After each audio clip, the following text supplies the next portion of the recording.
Stop looking for good vibes in church. I was speaking to a friend of mine and they let me know that they received an invitation to go to a church, and the reason behind that invitation was for good vibes. Meaning that the invitation meant, hey, come to my church because my church has a really good vibe. And you know what? Good vibes are going to make you feel good, but good vibes are not going to save you.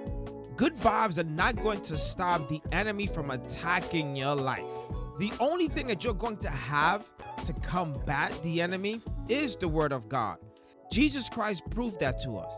Jesus Christ, when he was being attacked by the enemy after 40 days of fasting, one of the first things that the enemy tried to do is make him eat, turn the rock into bread.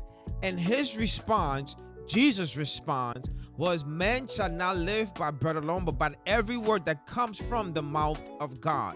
Jesus used the word of God to combat the attack that Satan, the enemy, the adversary, was putting on him at that moment. And yes, there were other two things that he mentioned, but every time that Jesus fought back was with the word of God.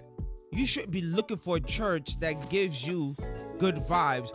You should be looking for a church that helps you to rightly divide the word of God, meaning that they teach sound doctrine, meaning that they teach you what the Bible wants to say within its context. You should find a church that, once again, is going to feed you, and is going to feed you spiritually, not only emotionally, not just feeding you with good vibes, but feeding you with the word of God. And this church, beyond good vibes, should help you to withstand the attacks of the enemy by being able to present a case of what you believe in, what your doctrine is. Why do you serve the God that you serve? How did Jesus transform your life? Being ready to give a response, but a response with love and gentleness. So don't look for a church for just good vibes.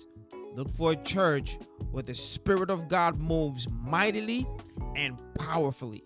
Look for a church where Jesus resides. And look for a church that's going to change you, not only from the outside, but it's also going to change you from the inside.